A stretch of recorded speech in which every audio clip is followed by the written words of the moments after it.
From the 305 to the 303, welcome to TCSP. Ladies and gentlemen, please welcome Dr. Brian and the Casually Serious Band.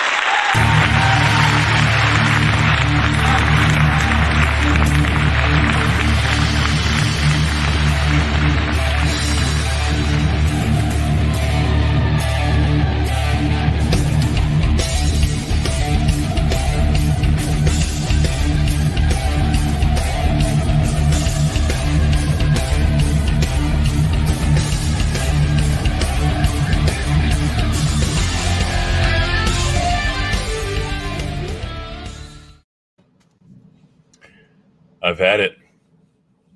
I've had it. I mean, look, it can get higher than that. My level for ish is usually pretty high, man. But you know, if we're talking about the inability for most humans to be decent or even look forward past the everyday things they have to do and just find a way to be nicer to people, I don't know, man. I'm over what I have to deal with on a daily basis, doing what I do. So anyway, KenMan, how's it going? Better than you, sounds like a little bit. But... Yeah. Oh man, yeah, I get you. This is a perfect timing for a show like this. You know, even though we have done a pet peeve show in the past, which is sort of similar, but this one actually I think is a little more personal. Just being it comes at a different time for both of us to be able to really kind of express, I don't know, maybe just a little bit of inner rage and some kitty litter all at once. And you guys can just try to figure out what the hell it all means. So it's, again, therapy for us, and y'all figure out what's wrong with us. Hey, what's happening, Mark? Oh, listen, let's get this right. Let's get this right off the bat. No one is here to tell us what's wrong with us. This is our show. If you guys need to figure out how to make your own podcast, I can point you in the direction of a microphone dealer, but we are not the ones on trial here. Let's get that out right now, man. How's it going, Tammy? Good to see you. Mark Siegel in the house. What is going on? Be Red. What is up, man? It's good to see you, my friend. All right, so listen, I'm gonna try not to rant here. You and I often talk about making sure that we share the microphone with each other, equal airtime opportunities for the TCSP guys. But for those who don't know, I've been in food service most of my life. Started off in Miami and on Kendall Lakes at Wendy's, then KFC, and then worked my way up to middle management. No, I've done everything from washing dishes to general manager, and everything in between all of that. And no matter what, since the very beginning, people have always had a problem tipping. Now, it has a lot more to do with, sometimes it has to do with service, but the overall income of certain people, considering what's going on with the world right now, the economy's been boosted quite a bit. I understand we were in lockdown for a while, but let me tell you, people have no problem paying $8 for a cup of fucking soup delivered to them for a delivery service. So I don't want to hear this shit about you can't afford to tip anyone. My job now, I switched over from management into catering, which was massively lucrative before COVID. I was doing very well, and after COVID, it's picking up a little bit. But I can, and I've said this to you, I've said this to a few people. I've done at least one or two, maybe three, $1,500 caterings, and I've never been tipped. I've been not tipped on thousands of dollars. And that's from me waking up early to make all the food, to deliver it, to set it up, and all that good stuff. And I have been stiffed on that by so many people. It's insane. What is wrong with you? I do not understand why people who have money and have the ability to do this, you're already paying $700, $800, $900, $1,000 for your food. You can't throw 10% in there for somebody. This is a problem I have with people. And it happens a lot for servers, I have to think. You know what I mean? Like, and that's on a smaller scale. So we're dealing with something, like a $40 tab, which they're hoping they do that 10, 20, 30 times a night, turn some tables. That's how a lot of people survive. That's how I survive. But but I don't know what the problem is right now. Ken, I know you tip. I know this. I know that you've been around people like myself who've been in food service. You've been in food service, if I'm not mistaken. Weren't you at one point? Very short time, yes. It's, I know people who have not even been in food service that understand what it's like, why you should tip people. And I don't know. I'm lost right now when it comes to it, man. I don't know how you can look me in the face and say, sorry, I can't give you any money for the thousands of dollars of food that you set up right now in front of me. I totally agree. I mean, it amazes me to see that, because especially through COVID, I feel that the more that we ordered out, and the more, most of America, not just myself, I think we found it was the right time to also tip a bit more to these restaurants, even just for the staff that was there and what they were doing. I know it's not always common to tip for stuff that you're taking out. I think a lot of people have it in their heads that, I'm going to give a decent tip when I'm sitting at a table and I'm being served throughout my meal, and that's it. But when for food preparation or delivery, sometimes I think that's where people, cheapen out a little bit. Even with like Uber Eats, I mean, they're going to charge. There's already a delivery fee there, and then they ask you for a tip thereafter. I always add an extra tip, and I know a lot of people that absolutely do not. In fact, they say the percentages that most do not. I get it, but for me, I feel like it's always good to help people out in food service because I can. Maybe some people can't. And if you can't, you probably should go pick up your food instead of having Uber Eats bring it to you. But that's a different story. So for work that you do and to work for people that do have money like that, to still not get a tip afterwards is pretty disgusting in my mind. But you can't be in the mind of other people sometimes, and you don't know whose money that is either that's being used, I would think, I guess, on the corporate side. So maybe that has something to do with it. I think we can all come up with 150,000 excuses as to why a mother can't fucking tip me, but the fact Tell of the us matter how you is feel. Don't hold back at all with how you feel. The fact of the matter is, by the way, I want you to really, really get the inside feelings out. You can't repress, man. Get them out, Bob. Yeah. Those who know me know Bob does not repress. Bob lets it out. We've got a lot of familiar faces here. Heather Brennan. God, how's it going? Heather. Michael Frey. Brandy Campbell's in the house. Hey, Brandy's been hanging out for a long time with me on my other persona. Thank you so much for chilling out with us tonight. We got a lot of folks out here right now. So Mike Frey is saying 20% minimum. God bless you. Yes. Agreed. Minimum. That word is minimum at 20%. So just say right away, I need you to know that I don't even expect that shit. All right. And I'm talking about like my food averages $500 to $600 an order every time someone caters through me. So, and I need you to also understand that my delivery fee for almost all the time is about $13. That's it. So when people say, you know what, screw this guy, I'm going to stiff him because he gets a $13 delivery fee, you're still only giving me 2%. That's only 2 or 3%. And even if they add, I mean, I've seen people add $5 tip to a $500 order. And I'm like, that's almost a slap in the head. But anyway, real quick, before I get off track, because I'm known to do that. Mike Frey, 20%, I'm not expecting that. I'm expecting 10% minimum. Simply because of the volume of number of money worth of food that I make. And again, I make all of it, put it all together, and all the presentation is mine. Can I add, Mark Siegel's saying, can I add the gratuity as a line item? I cannot. I'm not the one in charge of actually taking these orders. They're either done by themselves online or they go through a CSR to get it done. Brandy's saying I always tip, but after working in food service, I'm much more generous. Yes, I agree with that.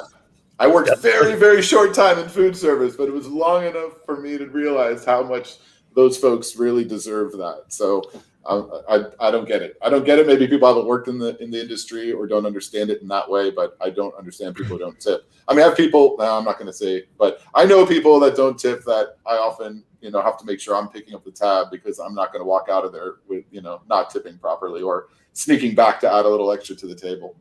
Yeah.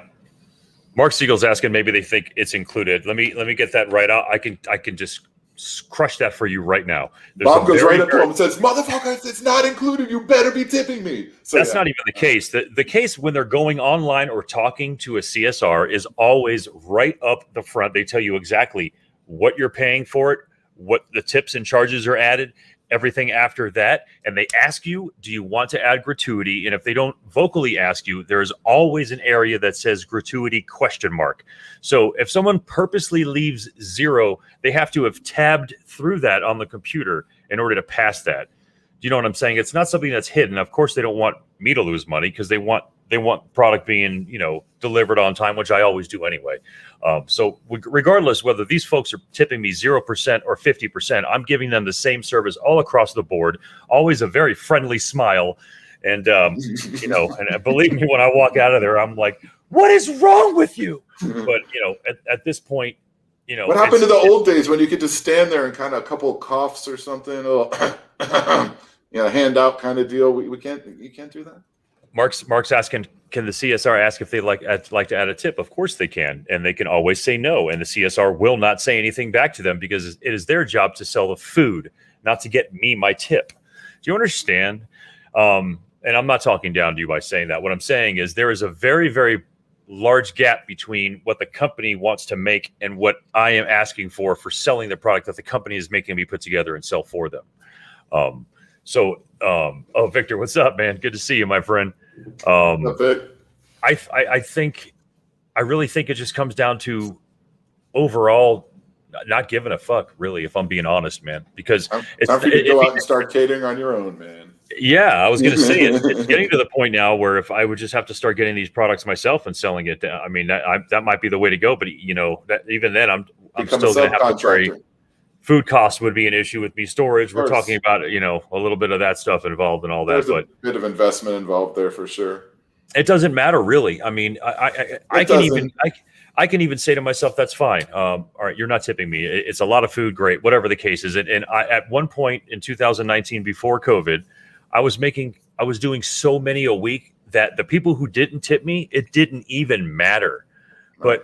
But what's weird right now is those same clients are now, for some reason, not tipping as much. And I think it has a lot to do with, the low tipping involved in some of these things, the delivery services for food and stuff like that.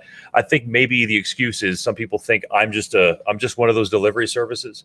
Right. But I walk in every time I talk to somebody. Hi, my name is Bob. I work for this company. I made all this food. I made a sticker that specially says that. I mean, there's no way of getting around you not tipping me unless you just basically say, sorry, fuck you. I don't want it to happen. So that's my problem right now. I don't know. And you say, I know you tip hard. I tip hard too, man. I mean, but it's the people I think really mainly who haven't been in food service that won't tip that hard or won't tip at all. Because if you've been in food service, you automatically know the kind of shit people go through on the other side of the counter.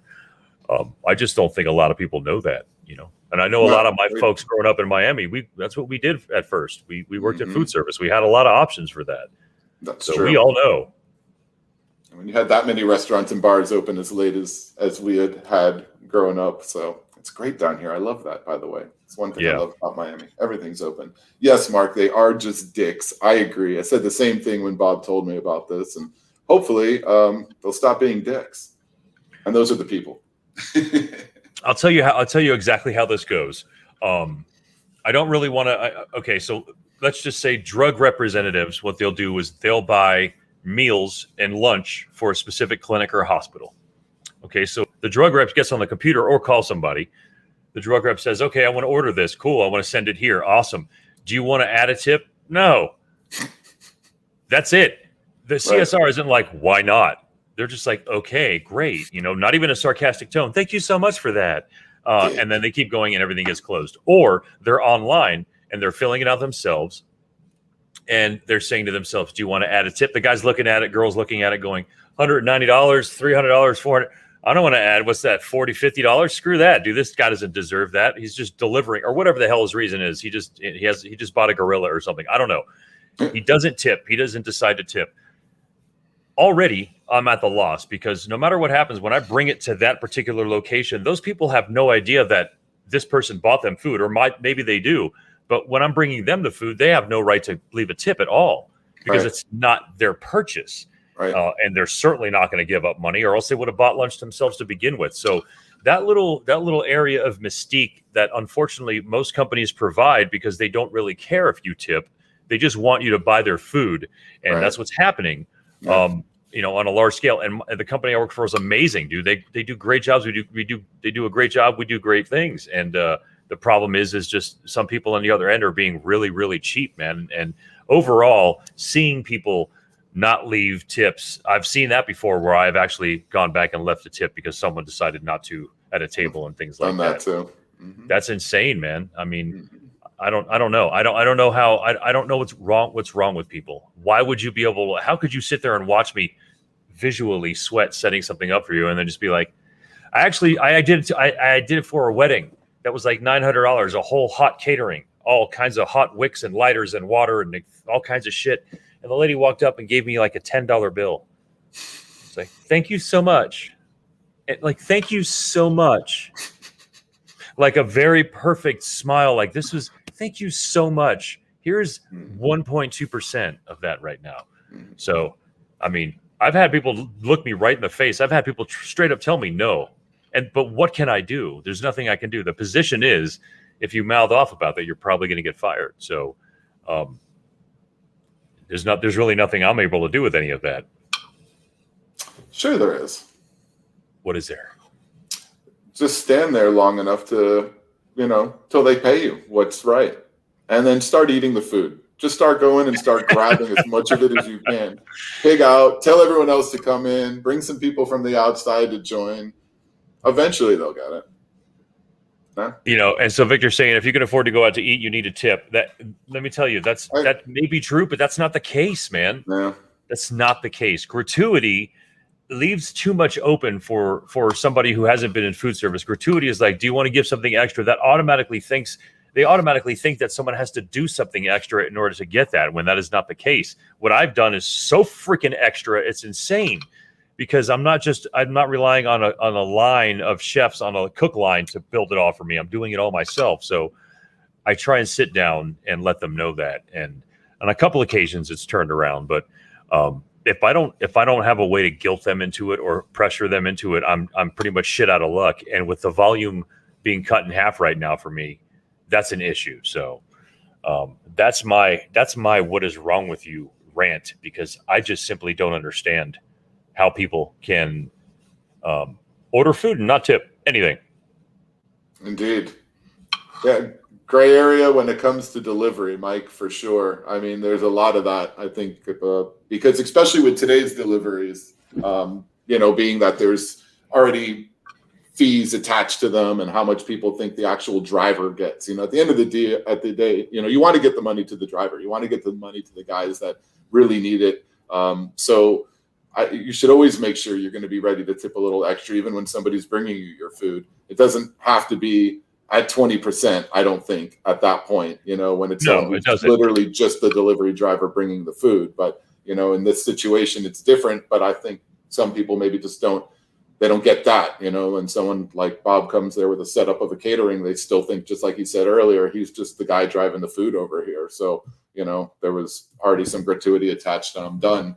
And maybe that is what people are thinking, but I don't see how you see anyone come in and do work in front of you and not offer, or at least say, hey, did you get tips, or just to make sure. And if not, just be there to take care of it yourself. But everybody's different, man. So that goes into a whole lot of the topics that we were going to discuss tonight, and a lot of them would probably be a part of what these kind of people are, the ones that don't tip. Can I run through the percentages real quick, and then, of course, because I don't know if people know really what it is, and if that's the case, if anybody's watching that doesn't know, if they're saying, "But Bob, I have no idea how much you tip someone," do 10% at least on everything. But we'll go ahead and get into some specifics right now for you. Restaurant server, 10 to 25% of the bill, depending on service. All right. Bartender, $1 to $2 per drink, or 15% of the total tab. Barber or hairdresser, 10 to 20 of the cost of the service, even if they're the owner. Shampooer at a salon, $2 to $5. Manicure, pedicure, 10 to 20% of the service charge. Masseuse, 1 to 10 to 20% of service charge. Taxi, limo, or ride sharing, 10 to 20%. Food delivery person, 20% of entire bill. Restroom attendant, $1 to $2. Those guys get tipped more than me sometimes. Those ladies too, maybe. Coat checker, $1 to $2 per coat. Furniture movers, 5 to 10% of cost, or $10 to $20 per person. The same for a furniture appliance delivery person. Full service gas attendant. Don't really know why they have that there, but $2 to $3. Barista, $1 to $3. Parking lot attendant, $1 to $2. Valet parking attendant, $1 to $5. God, it's ridiculous. It's everything up and down the board, 10 to 20%. Or if it's basically like a gas pumping thing, you just happen to be somewhere out, that still does that. Those are pretty much the figures. So anyone who's listening has no excuse now.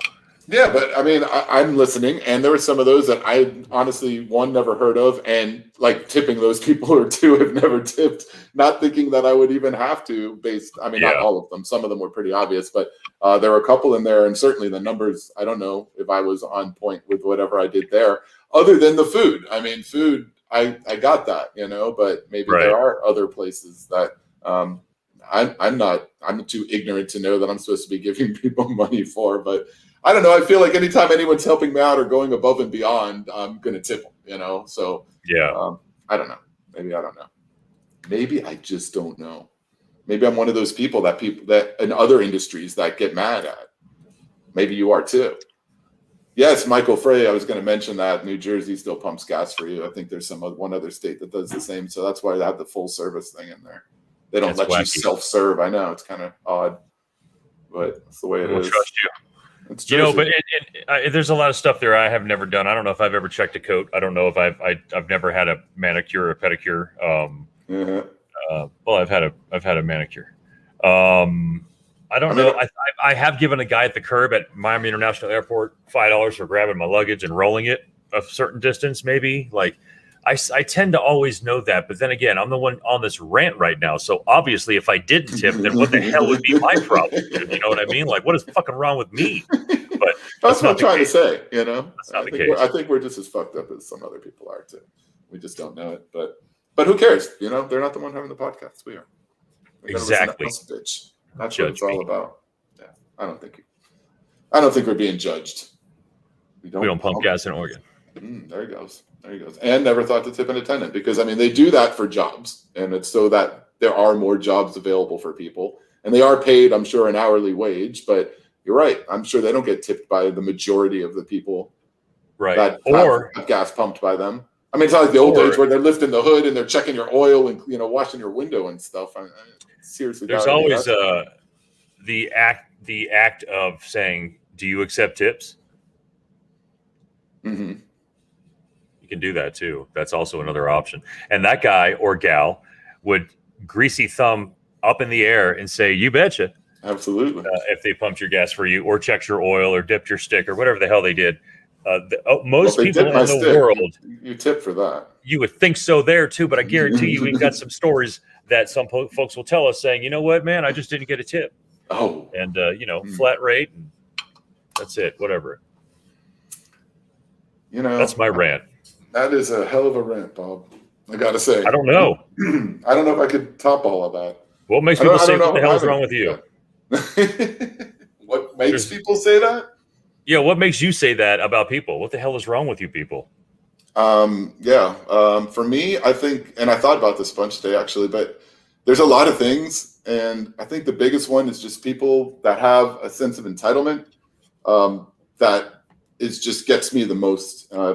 When I really think about what am I bothered by the most? And it's really those types of people. And I don't care if it's somebody who's in a majority that feels like they're better than everyone else. I don't care if it's someone who's in a minority, but they're the head or feel like they are of their group. So they have that sense of entitlement. But folks that think they actually are so much more important than the rest of us are the ones that really get me the most. And you see it on all levels, man. You see it politically, you see it in Hollywood and music, and you see it within your group of acquaintances and friends, and then every day what we run into. And these are the things that get to me. This is really the thing that bothers me more than anything else, because it just adds a level of irresponsibility, a level of just complete obnoxiousness to an individual that, may otherwise be a good person, but ultimately feels that they are better than you because of where you come from or how you look or anything like that. And this has gotten to be such a big thing. And it's always been a big thing. I don't mean to downplay it like that, but it's obviously more in our faces today. And obviously that's because of where we are in this age of communication and the internet. And as more and more people start doing this, the more people start to come out, and you start to feel and see what not just America, but what the world is all about.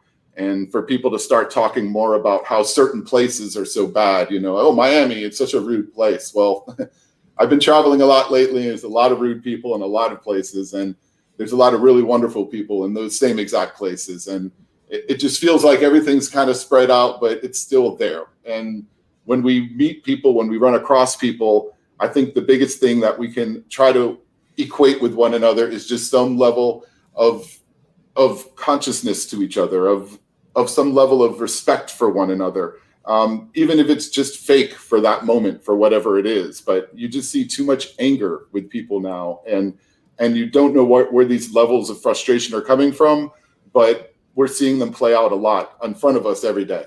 And that is the thing that's really bothering me the most. In my work, I deal with a lot of different people, both my employees and the clients. And I always try to just work around whatever it is I might like or not like about them, just because I have to try to manage that situation. But when I see people react the way they do to other people just out on the streets every day, it really, really starts to annoy me. And I think it's getting on a lot of people's nerves. And you just kind of wonder where it starts and how to stop it.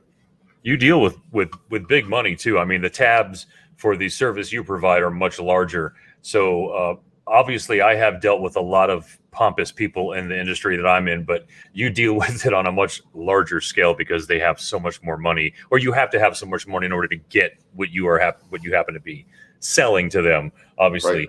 But it doesn't really matter. The entitlement, you're right, is across the board. And I think I don't know, maybe there's just something about us being locked down. There's certain brain types that are saying to themselves, you can't tell me what I can and cannot do. And, I don't even think people understand, not only is there a massive shortage of employees in food service and every other industry, but definitely food service. That's what's really blowing my mind right now. If people would just understand how few people there are there to help in food service, right, you would think they would be tipping more, but it's actually going opposite, because they're like, screw you. If you didn't give me my hamburger in 4 minutes, go to hell, or whatever the case may be. But there's not only a shortage of workers, there's a shortage of food. Certain items, certain concepts are not able to get right now. There's containers are not being sent. Utensils are not available. There's so much shit tied up right now in this particular industry that you would think people would be like so much more understanding. Because look, here's the other issue. If they're not able to get this food brought to them, or they're not able to go pick it up, what is the other option? They got to make it themselves. Yeah, which if they could do, they would not have been walking into that place, or they're just whatever the case is. I'm lazy too. I don't want to go somewhere. I've gotten food delivered, but pompous is pompous no matter what it is. And it was already a problem in food service. It's just so much worse right now, man. And to work for what you do and have people waving around $20,000, $30,000, $40,000 for projects, and then calling you every day to see what your progress is on it, I'm sure that's got to be a pain in the ass, dude. It's wrong with you. Right. And I mean, with those folks, to be honest with you, I try to, kind of level off with people in the beginning so that we work through stuff as best as possible. But it's like, as soon as people hand you money, it's when everything changes. We can talk about what we're going to do all the time. Doesn't really matter. But as soon as they hand you money, it's like they own you at that point. And that's the part that really annoys me. And I'm ready to give people money back. I've told them before, I will give you back your money, because it's taking time to start work right now. There's materials are low, like he said, but it's hard to get people, for us as well right now. So They it's feel like they been very rented you. difficult in construction. So yeah, we do a lot of work before we're ready to build a swimming pool. There's a lot of things that go on, and I have your deposit through that time. And a lot of people, when they get crazy with me, I'm like, here you go. Here's your money back, all in full, 100%. Take it back. I don't care. I'm not going to be, and that calls their bluff every time. Right. No one takes their money back. They're like, oh no, I didn't mean that. I'm sorry. I just wanted to know how long it was going to take. Well, then freaking ask me that. I told my kids there'd be a hole in the freaking backyard. Oh, I hear that one all the hole, time. You want to be the one to tell my kids, like, no, what, that you took too long to pull the trigger? Yeah, hey, your dad took 8 months too long to finally give me a deposit, so sorry it's taken so long. Yeah, I'll if I could sit down with the kid, sure. yeah, if I could tell her the truth, fuck yeah, I'll sit down with Jimmy and tell him what the hell the problem is. And it's often not even, those folks too much in construction. We have a few clients that, quite a few of pools that we service every week. And we come to your house every week and we walk into your backyard. So, people have to feel comfortable, with somebody that's going to walk into your backyard, right? For a pool service. So you have to have some sort of a relationship with them. They have to understand who you are and trust you. And so we have a client who recently contacted me and said they weren't happy with the services of one of our guys. So I went ahead and went out to look and see, and the pool was serviced well, and everything looked great. There was no problem. She did it again and again. It was a bunch of complaints for nothing every time. So the issue really wound up being is that her service technician is black. And she started on with me the last time I was there about, and the whole Black Lives Matter thing. And I'm like, whoa, okay, man, this is not where we need to go here. So at that point, what do you do with that? Because the service tech is doing absolutely nothing wrong. Okay. And the particular guy who does that pool is actually a good friend of mine. He watches my animals when I'm away. And so to hear somebody talking in a way that they're not trusting him is, frustrating for many reasons, but in that case, basically I let her know that this is the tech for the area. This is the one who would do your pool. Otherwise you're going to need to find another pool service, because I'm not she wanted me to change the tech, and I wasn't going to do it. I could have done it, but I didn't want to do it because I didn't think that was right by her at all. And I told her how incredible of a person he was, and you have no reason to be afraid of him. And it's just one of those things. Once again, it's because it hurts, dark, man. It hurts. It is, because it's just like the only difference would be if his skin color was different. That's it. He's not an intimidating person. He's quite the opposite. He's an extremely funny, just outgoing type guy, and that's what you get. And that's why it's really gone to the top of my list. This is a wealthy person, and for her to just sit there and sit on the top of her throne, these people drive me nuts. And they're at all levels. Some of them are just dirt bags that live in dirt, beneath dirt, because they are dirt. And we have too much of this right now in this country. Yeah. There's not enough of the good people, which are more of us, out there talking bad enough about the ones that are doing what they're doing and calling them out more, because they need to be. Because the more we do that, and that's why we're seeing more of the Karen videos, and male Karen. And thank God, by the way, they went with male Karen. For a little while, I saw them going with Ken. I thought my name was going to get blasted in being the male Karen. Yeah, I see them using male Karen now. I like that much better. Push that, everybody, please. Don't make me a part of this. I know some Karens too, and for you girls out there, I'm sorry. I don't know why your name got blasted like this, but this is exactly what I'm talking about. This is the stuff people like. They want to call out this type of behavior, because it's disgusting, and it should be called out. And hopefully more younger people see it and feel like, hey, man, that's not a good way to be, even if our parents are that way or people around us are that way. And hopefully that works, maybe. It's a shitty thing when you have to, because we both go into people's establishments or their, residences. And once you get into someone's residence, they talk to you like like you were invited or some shit. You know what I mean? Like, right. Like you just said, for someone to be so comfortable to let you know that they're massively racist up front, that's kind of a bit of a help, I think. But then you have that issue whether you want to go ahead and take that project on or not, right. And treat them as like, someone who's a source of income. But you live in an area where you really don't have a problem selling pools, so you might be able to pass that kind of customer up. Where a lot of times I know I've walked into a couple of different types of ethnicities setting up and having them say things even just odd to me, like white boy such and such, and I'm just like, yeah, man, I'm just here setting up food. How I am. I can blend in with anyone, but get in and take off. And it's just a very odd thing providing a service when you have to go into somebody's house or you're on their property, because then you just sort of become part of their life, whether you want to or not. But like I said, I don't know.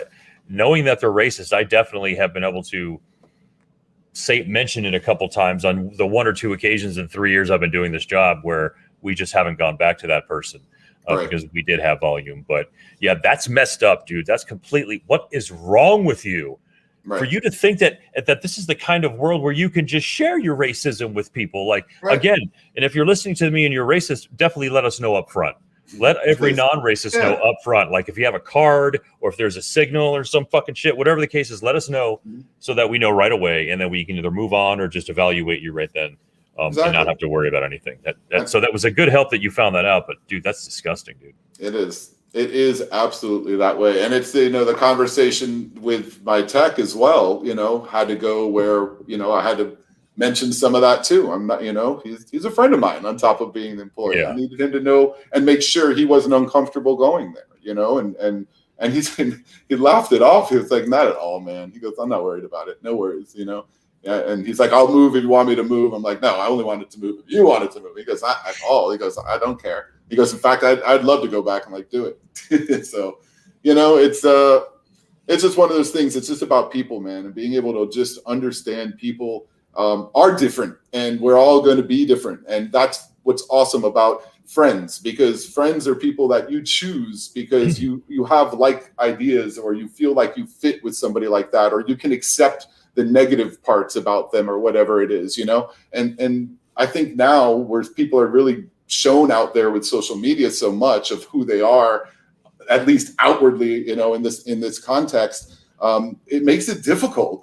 I think, I'm wondering how kids today really make friends, because it's like, who's the real person? Is this person I'm seeing at school, or is it this person that, this image that they've created? Because it's all about that now. And it's just, I don't know. I'm just being the old guy, saying it's weird now than it was when I was a kid, but I still feel like I don't know exactly how that works nowadays.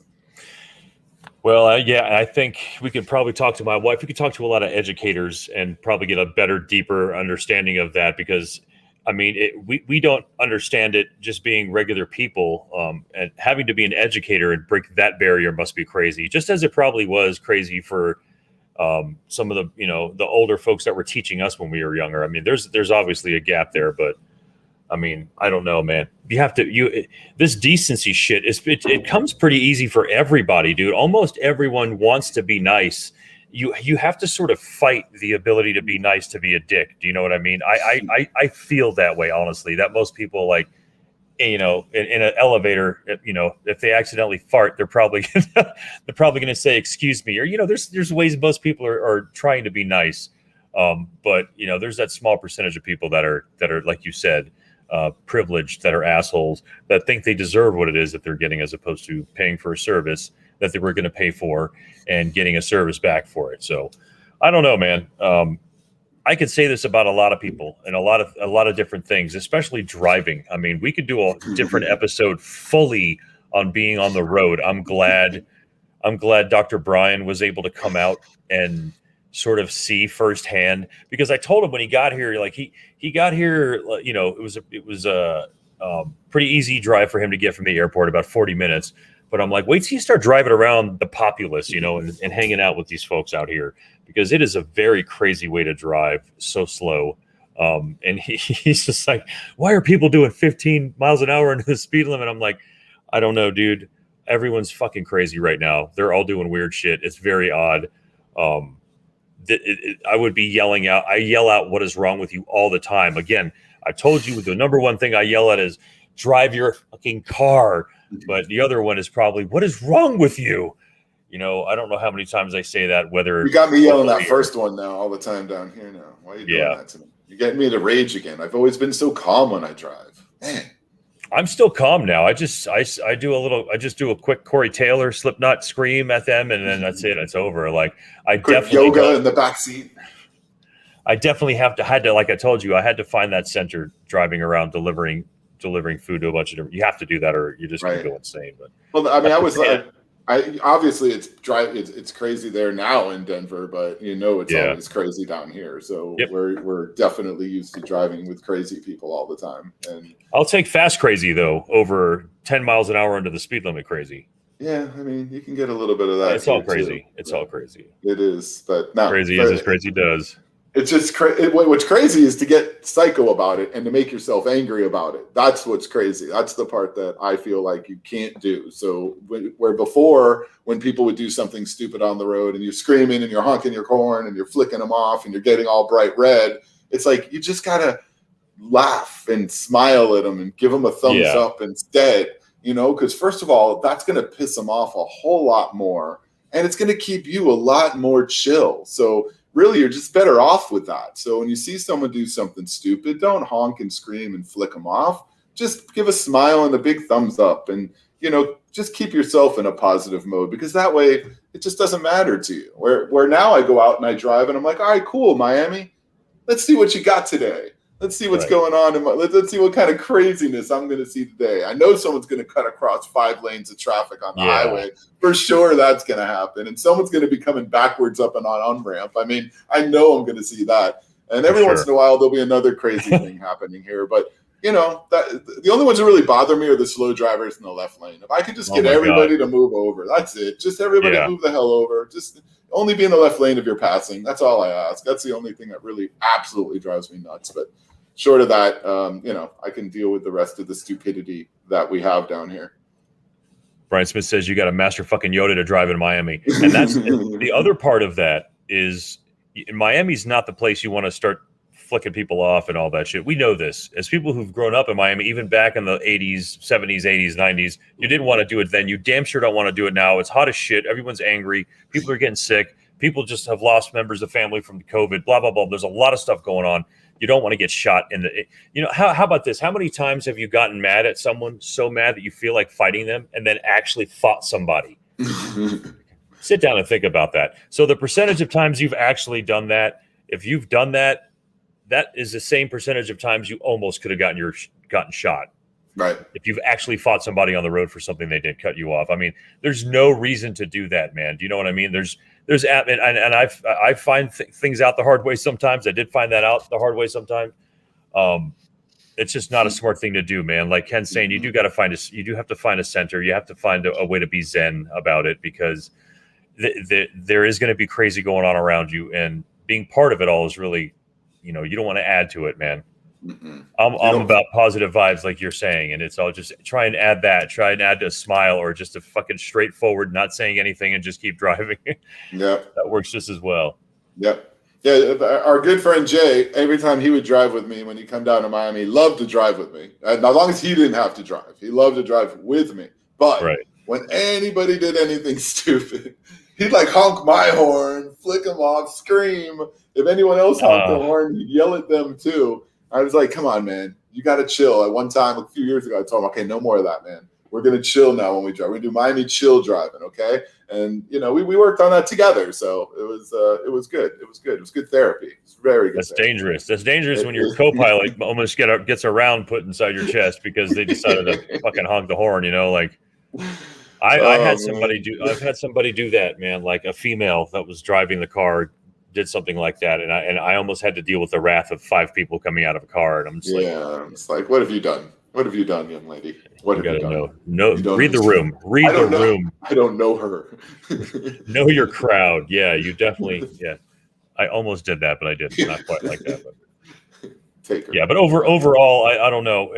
We don't. It's not like we were going to come to any answers in the show. It's simply what is wrong with you. Right. I mean, that's just a few. There's more, though. I mean, there's more with the speakerphone thing, the loud chewing, the chewing thing, man. That really gets me. That was the big one on my pet peeve was the chewing thing.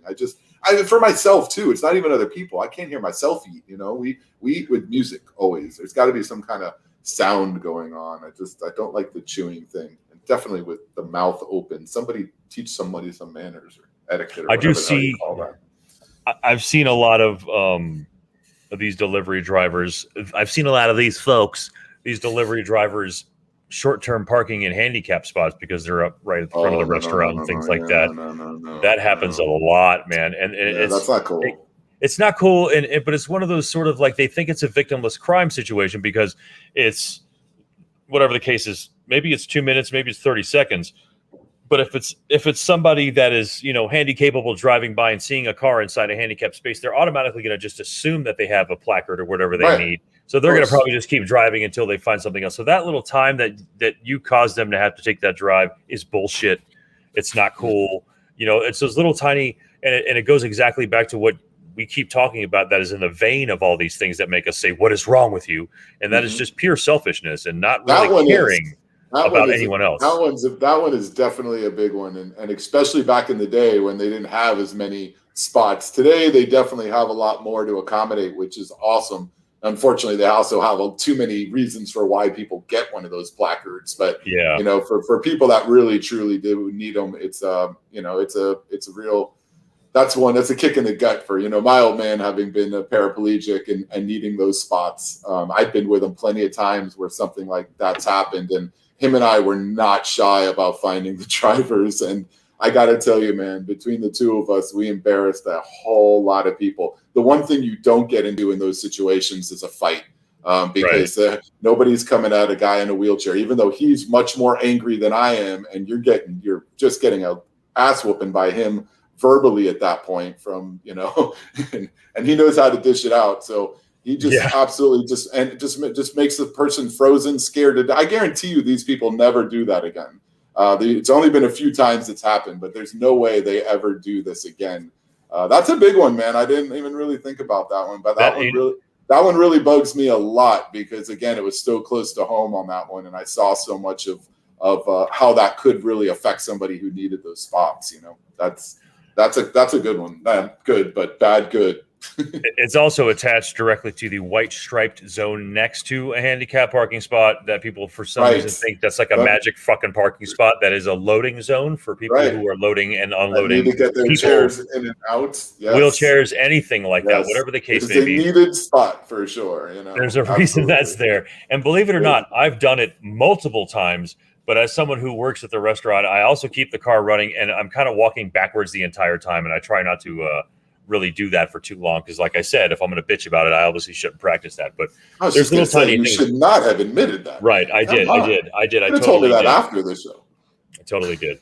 But it doesn't happen anymore because I think I don't do it anymore. I'm better now, man. I just think I saw somebody who was in a chair say it to somebody else who was a delivery driver. I audibly heard them say it, and I was like, "Fuck! All right, you don't want that, man. No, you don't want that. That's guilt. That is guilt to the bone. Like, it's hard. Wow, man. I sometimes felt bad for the other person. Sometimes, and be like, well, because they're usually so apologetic. A lot of times, they're very apologetic and.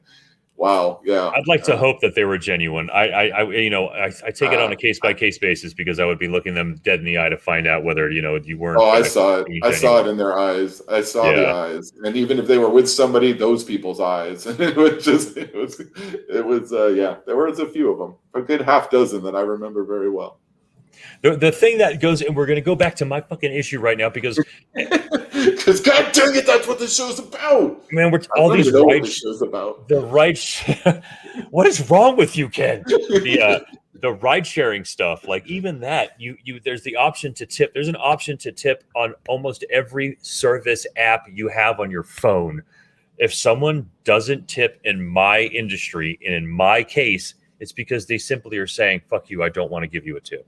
It's that plain and simple, and that's why I say, what is wrong with you? What is it that makes you think that whatever position you hold in life and situation you are in life makes it better for you to say, you know what, I'm good enough to buy this amount of food for another group of people, but I'm just not that good enough to give a little bit extra in order to thank the person who brought it and set it up. Like that's one of the long-term issues I'm going to have. And really the problem is not any of that, is why I'm still in the industry and why I'm still doing it for somebody else.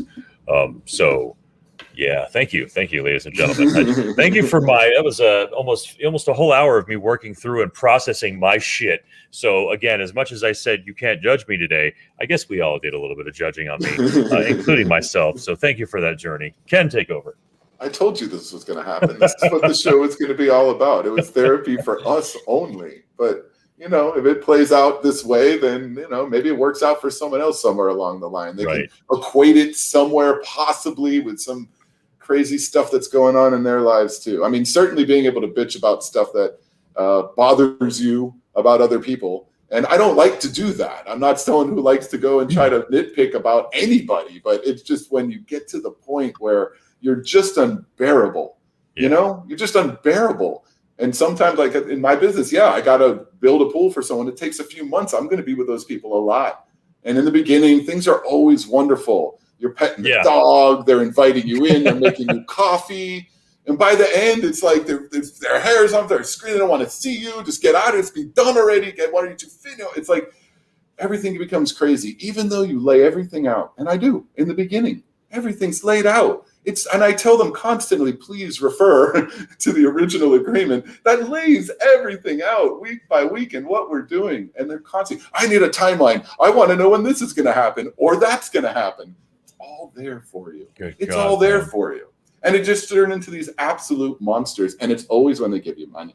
As soon as they give you money, before everything else is loved. Then game over, man. The mess. So, it doesn't bother me though. It really doesn't. I watch these contractors older than me, and they're, maybe 10 or 12 years older than me, but they look like they're 30 or 40 years older than me because they've just been beaten down so bad in this industry, and they're so stressed and just at the point. And I'm like, I'm not going to be that. Like, I could look at that and say, is that what I want to be in another 10, 20? I'm like, hell no.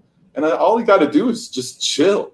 Like my two people that are no longer with me, my father always said something very simple: just don't bite off more than you can chew. Always just do what you can do. Don't overdo it. Because we've gotten so much bigger. But I've always remembered that, and I've stayed where we can do what we can do, and that's helped my business. And Jay, of all people, gave me some of the best business advice when things got really busy. He said, "Make your circle smaller." He kept saying, "Just make your circle smaller," and that made so much sense. And I did. So now we just work close by. It's like I don't even work in Miami Beach anymore. It's not far, but I love telling those people no. They're all like, "What? No?" I'm like, no, I'm not working out there anymore. Sorry. It's but it's gotten to be a much better way to do it. It really has. And it's great when you can listen to people and you have such awesome people in your life that you can get that kind of information from, because both of those people helped make my business more successful, which is great. And also helped me be a little bit more chill in what I do. Because if I was taking this business from all over the place right now, I'd be nuts and would have no time to be doing this podcast right now, which I absolutely love. You know what? You know where I encounter the coolest, calmest, most respectful people that I've noticed most in my life? That's at heavy metal concerts. It's true. That's something else I want to get out real quick.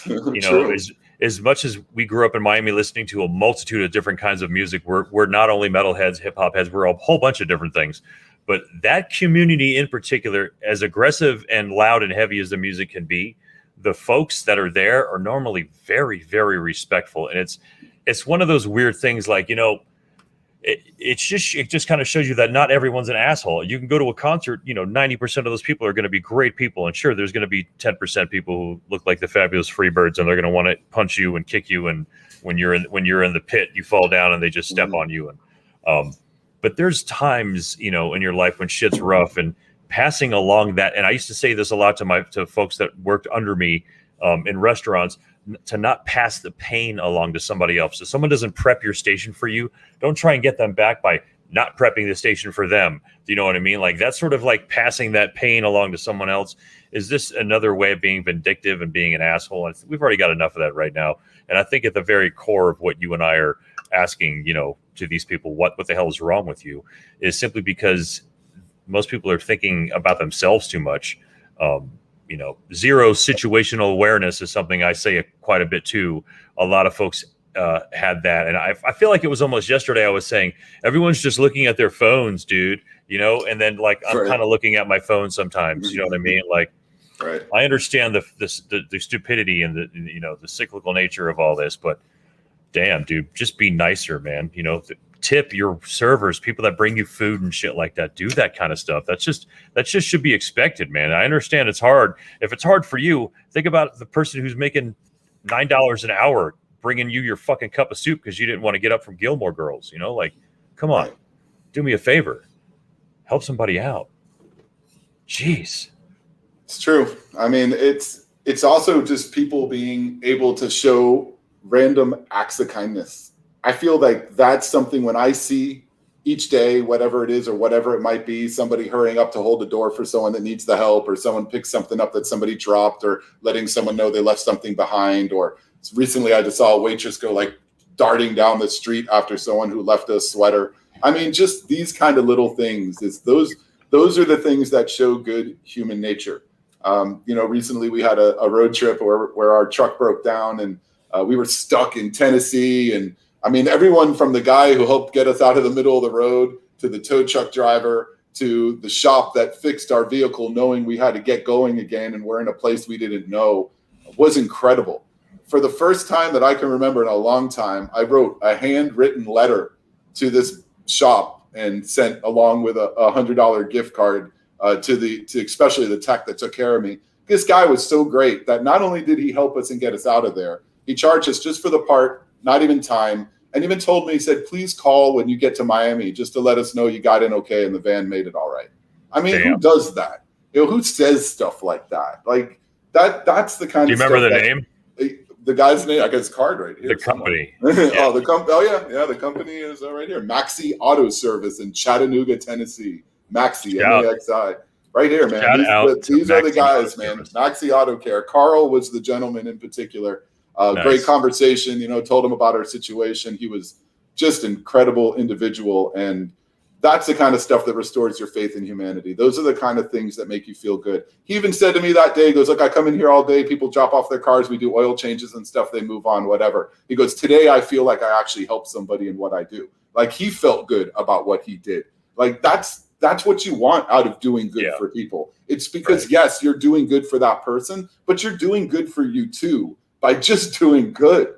So that's why I don't understand why we can't spread more of that and not have so much of this, tit for tat stuff that we have to constantly compete and be better, and our images have to be better than somebody else's. When at the end of the day, it's really just trying to be able to understand we're in a society. We all have to work and live together, and try to do that with better courtesy. You're not going to, and think of things like intellectually sometimes, maybe, and then maybe that's too big of a word for some folks, but try to really think of your situation. Like folks that run up in front of people when they're driving and cut in front of people. Like you're not going to walk into Publix and walk in front of a line of 18 people and just, you're not going to do that. You're only doing that because you're in the car. So, think would I do this? Would I cut somebody off if I wasn't in a car? Well, then don't do it if you are in the car either, okay? Go to the next turn around, go back. And, little things, folks. It's just little things every day. And that's what I hope to see more of. And that's the things that brings a smile to my face when I see people doing those random acts of kindness. That's the damn truth, man. The day before you guys got here, or the day before Dr. Brian got here, Amazon dropped a package off of my front door. And it was a different building, same number, but a different building. And I was like, fuck, man. I was like, that sucks, man. I was, thinking to myself, I'm sure that happens quite a bit because they're running around. They're basically Santa Claus all year round, Amazon drivers. They just take a quick picture and that person's like, dude, that's not my house. And you have to go through a bunch of shit. And I picked up that box and I didn't. What'd you get, man? I didn't even know where that building was. I walked around to 5 different buildings in my condo complex before I landed on that building. And it was the 3rd floor, the same building, the same number as mine. And I walked up there, 3rd floor, dropped it on the fucking thing. It was just like, there you go. And I was like, and I did that just because I said to myself, done. Yeah. How many times would that, there's actually been a couple times where someone who's accidentally gotten my mail and sent and brought it back to me, like a book or something like that. Someone else has got it delivered to them and they actually sent it back to me, or they just dropped it off at my front door. So that kind of stuff is really what I pay around. I remember the very first time something like that happened to me was right before I left Miami, when I lived in Coconut Grove on Oak Avenue, right behind Cocoa Walk. I lost my wallet like somewhere near the Kitchen Club or something like that. And I dropped it, and someone mailed it back to me with my fucking money in it. That's awesome. When I lived in Coconut Grove, I forgot where they mailed it from, but they put it in a little tiny box, dropped it in a mailbox, and sent it back to me, dude. And it was the very first time that I was completely blown away and surprised by other humans when that happened. I was like, oh my God. Those are good things. Those are great things. Those are exactly the kind of things. And that's for, on both sides. Again, you have people help you in times when you need, and you need to be there to do the same back. So it does. It helps when you just put it out there. Karma or whatever you want to believe in is fine. But truthfully, it's just doing those good deeds is the most important thing. Being kind to people. My grandfather lived to be almost 100 years old. He was, born Jewish and raised that way. But when he got older, he realized, heck no, man, it's not about religion. It's not about who you are, where you come from, what you look like. It's just being good to people and being a good person yourself. Treat people the way you want to be treated. Sounds so freaking obvious, but it just seems like we got to get back to the basics here. Right. 100%, man. Well, that's our rant, guys. Anytime, if you guys have anything, if you're watching this later, please throw in the comment section things that make you say, what is wrong with you? Because I'm trying to calm down. And, as I get older, I really am calming down quite a bit. But, trying to breathe a little bit. Yeah, there's a lot of stuff that you can do. I've honestly, consciously changed the music in my car because it was just fueling what I was feeling at the time. It could have been anything, man. I can get boosted off like a lot of different kinds of music, but at that time, if there's a soundtrack, I'm thinking about what's in your car now. That's making you chill. I got a lot of interesting songs in my head. There's usually I usually avert something back to one of my Spotify playlists that I call Audible Xanax, which is just basically songs from the 70s, all soft rock. There you go. Some really good yacht rock stuff in there, and that just automatically takes the angry right out of me, like I'm in the back of my mom's station wagon in '78, just driving around.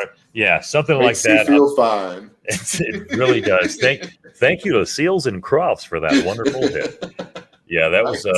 There's a lot of those songs that just make me just calm down, which is again why I call it Audible Xanax. So if you're on Spotify, look for Audible Xanax. Spotify. It's worth it. But it's definitely worth it. But Ken, you got anything else you want to say before we get the heck on out of here, man? I think we covered all of what we needed to say today. I just appreciate y'all being here and kind of getting through everything with us, man, because we're still feeling it, losing our brother Jay, and it's still wearing hard on us. Love you, Jay. We're just every day is different is all I could say, man. But we're all doing it together, and we love doing the show, and we're gonna keep doing the best we can to bring you a show that can hopefully entertain you and keep you with us for our hour that we're here talking to you. So thanks you guys so much, appreciate it. Yeah, 100%. That's the truth. And again, there's a lot of stuff that can make you say what is wrong with you if you are watching this later after the live. Or even right now, throw some comments in there. It helps us quite a bit, if I'm being honest. And if you're not interacting with us on Facebook, you're probably going to not get a lot of interaction back. I don't know if you guys know how that works, but and I'm not being sarcastic here. With Facebook, how pages and things like that work is if you're not getting people talking to you as a page owner or page runner, you don't pop up on their timeline. So we always talk about how much interaction we have to have. But I also understand we all have damn lives. It's very hard to do. So let's try and interact. Man. Yeah, let's try and interact with us. That was my point on that. Go to our YouTube page if you haven't done that. Please go and find the Casually Serious Podcast on YouTube. You will find our mugs on the front somewhere. It's going to have our logo on there. Thank you to Tammy Manheimer for that logo, as all the logo and art has been done by her. But yes, please, awesome.